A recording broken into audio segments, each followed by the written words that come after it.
Categorical propositions के अंदर हम बात कर लेते हैं सबसे पहले क्लास की। अब तो क्लास क्या होती हैं basically, this are the collection of objects that have some specified characteristic in common.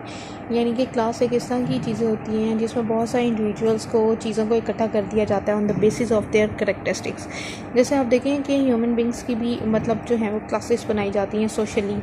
Beside that आप सब में से किसी ना किसी ने बायो पढ़ी होगी, तो मैमल्स की बना दी गई है क्लास, तो रेप्टाइल्स की बना दी गई है क्लास, तो बिल्कुल इसी तरह से बना दी जाती हैं। Next we have categorical propositions, कि ये इस तरह की प्रपोजिशंस होती हैं जिनको एनालाइज किया जाता है क्लासेस के हवाले से, कैटेगरीज़ के हवाले से, और डिनाई करते हैं जी अगर कि एक क्लास जो है वो उसमें कुछ फीचर्स इंक्लूड हैं दूसरी क्लास के, या दूसरी क्लास ही पूरा जो है वो उसका हिस्सा है। यानी कि कैटेगोरिकल प्रपोजिशंस इस तरह की होती हैं कि जो बताती हैं कि दो कैटेगरीज़ हैं जिनमें से आप कह लें कि 100-30 की रेशो है, 70-30 की, या 50-50 की रेशोज़ के साथ पार्ट बने हुए हैं, या 100-0 की रेशो है। Now there are 4 kind of categorical proposition, but before talking about the categorical proposition types or kinds, let's have a look on the Venn diagram. Venn diagram basically जो है वो आइकॉनिक रिप्रेजेंटेशन होती है एक argument की, जो कि बताता है कि ओवरलैप कर रहे होते हैं सर्कल। जैसे अभी हमने पीछे बात की थी कि कैटेगोरिकल प्रपोजिशंस बताती हैं कि लाइक दो अगर क्लासेस हैं तो वो क्लासेस में रिजेंबलेंस कितनी है, कितने फीचर्स हैं। तो वेन डायग्राम के अंदर सर्कल्स के थ्रू जो है वो ओवरलैपिंग शो की जाती है कि कोई क्लास दूसरी क्लास का कितना ज़्यादा हिस्सा है।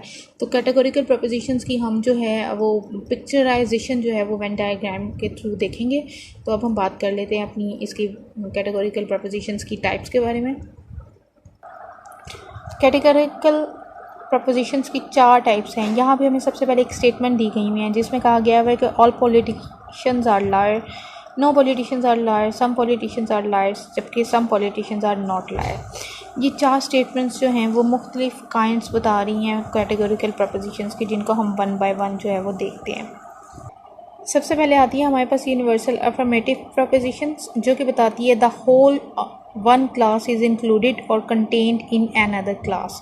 यानी कि तमाम क्लास जो है वो एक ही चीज़ में शामिल है या दूसरी क्लास के अंदर शामिल हुई है। जैसे हम अगर पहले पॉइंट के ऊपर नज़र मारें वो था ऑल पॉलिटिशियंस आर लायर्स, तो जी सबकी ही बात की गई हुई है कि ऑल एस इज़ पी, यानी कि एस और आपका जो है वो रिप्रेजेंट कर रहे हैं सब्जेक्ट और प्रेडिकेट टर्म्स को।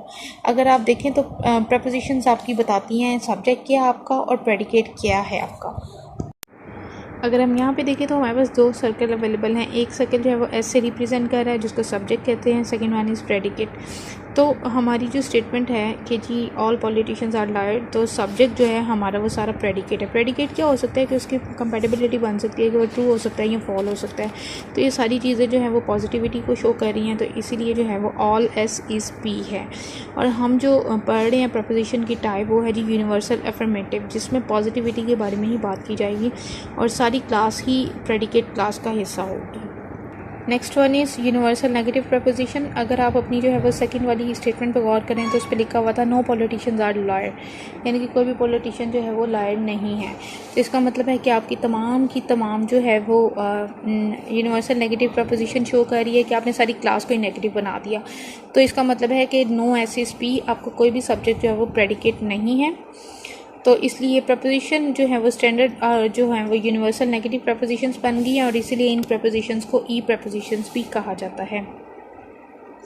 अगर आप देखें तो इसकी डायग्राम पे अगर आप फोकस करें तो आपके पास होगा कि एस जो है वो पी, यानी कि कोई भी पार्ट जो है वो एस का पी के साथ रिजेंबल नहीं कर रहा है।